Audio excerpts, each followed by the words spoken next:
back to another Roadside Assistance video. I'm Jessica Lee, National Vice President for Student Affairs, and I'm sitting here with members of the Curriculum Development Committee. And in today's video, we're going to talk about what happens when a membership candidate is struggling. So I'm a VPM in my chapter, and I just have this candidate that just seems to just be struggling compared to the other candidates, not showing up on time, not getting things done. You know, it just seems like in class they're not really participating, so what can I do?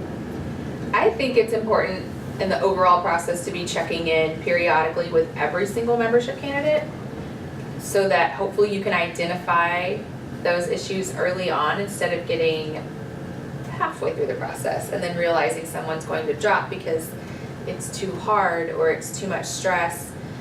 Sometimes you're not going to be able to help if it's an outside factor like a family problem or school is a big issue, you know, I mean they're there for school. So I think it's important to kind of maybe set up from the beginning.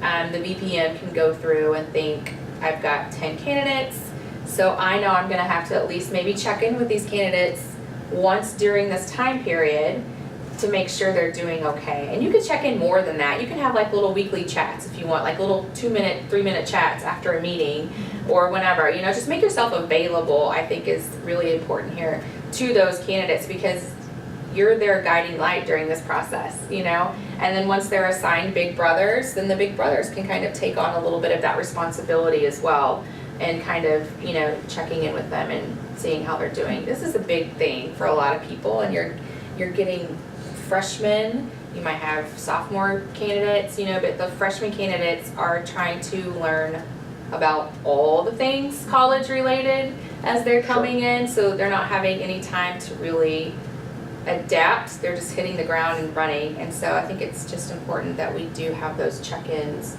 and, you know, just to see how they're doing. Right. Yeah, for me, the key is communication. Right. And that's above all, you know, if there's a brother that's struggling, pull them aside, say, hey man, we notice you're struggling, is everything okay? You know, tell me what's going on with your school life, is, you know, there's things in your personal life going on, you know, are you okay?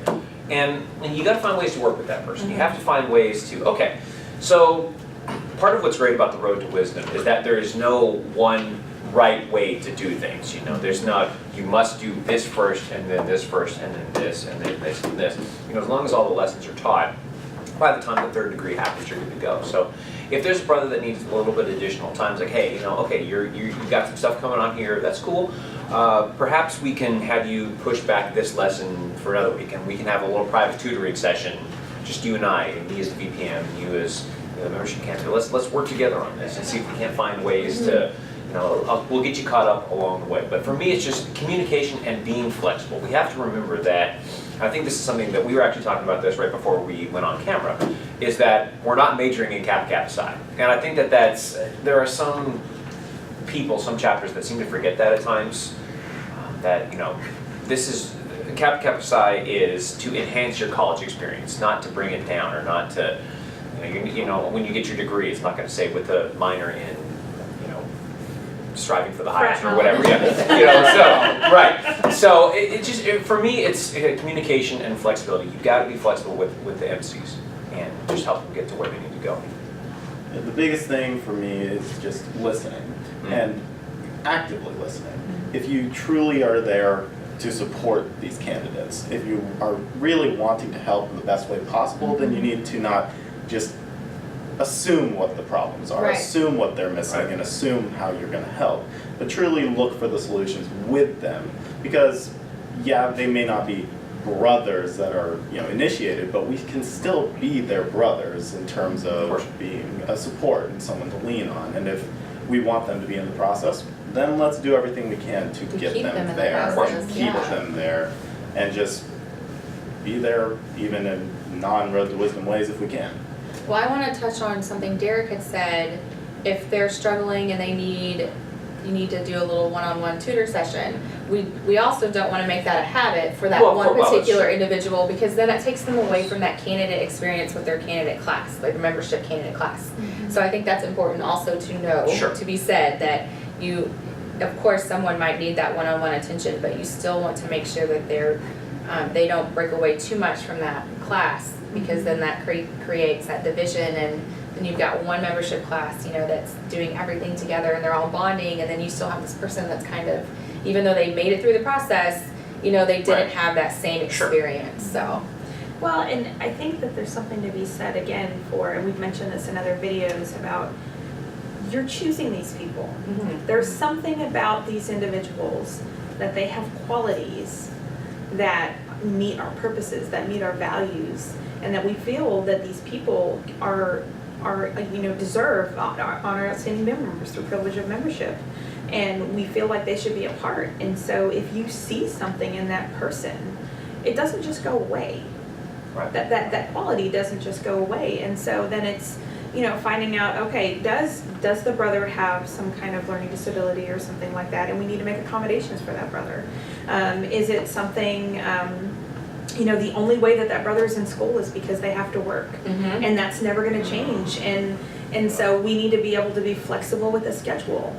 That doesn't make, just because the brother has to work doesn't make the brother or the candidate less of a person or less of a qualified candidate for membership, because they have to do this to stay in school. And so I think we have to remember that they're people and not Kappa robots that are going to come in and just, you know, live, breathe, you know, the frat, and all of a sudden the crest is just going to like pop out on their chest. It's like the Batman symbol, you know, the crest. Right? Like Superman. That's right. You know, and so I think, you know, TJ, like you said, listening and having some grace, giving people some grace, because life happens, and being creating that support system, I think it is also part of the process to be there. Well, and I think that also that's where that's where their candidate brothers come in as well. Like, what can we do to help you? Like, they need to be taught that it's, you know, that it's okay to ask for help, and it's also okay to go to someone and say, I think you might need some help. Like, what can I do to help? Can I, you know, like, if you can't make it to this, I'll take notes for you. And, you know, even if it's in class outside of K-Side, like if they have classes together, you know, like, I think that's important for them to see too, that it doesn't just have to fall back on the initiated brothers to kind of recognize those signs, but also to the membership candidate class that maybe someone is struggling. And well, you know, one thing we have to remember also is that we are also training the future educators of future brothers. So if you know, if they had a great experience, oh, I got a little bit of help, and that was okay. When they are in a role, perhaps, you know, you never know if you're going to be the person that initiates a spark in them by giving them that little bit of extra help, to eventually they just grow into a great brother, become a VPM, and then they're going to do that for future brothers as well. So we have to make sure that the current membership candidates have the best experience possible, learn what they need to know, because they're going to be the ones that could be put in a situation to help future brothers as well. And it's also it's really important to remember that, you know, while they may be struggling, this process, this, you know, fraternity, this group that they are a part of may be more important to them than you know. right. In That's terms true. of, Yeah. you know, maybe they don't have the best life outside of school, and you That's a only great see point. what they are Absolutely. band. And that doesn't make them any more or less of a candidate or a brother, but what you do for them could mean more than we will ever know. Right. Absolutely. That's a great point. And on the flip side of that person just could be genuinely disinterested. Mhm. And they That's thought true. it was going to be one thing, And and they it's start not. it, and it's just not what they're looking for, and that's okay too. You know, that this isn't for everybody. That you know, people, not everybody is called to service, and I think this organization truly is a calling. It's not just wanting to be a part of people, but the other piece of it is that you are called, you are compelled to have a life of selfless service, and to do that through band and music. And so if this is not, if they're coming into it thinking it's more like a social organization, or that it's going to be something a little bit different, then they may just not want to do it anymore, and that's okay. That's okay. You know, and so I think there's totally two opposite ends of the spectrum, and then blue and white in between. Back to listening. I love it. Anything else, guys? That's it. That's it. That's great. All right, well, I hope you enjoyed our conversation today. If you have any questions, what to do if you do have a membership candidate struggling in your process, please reach out to us, curriculum@kksci.org. Thanks.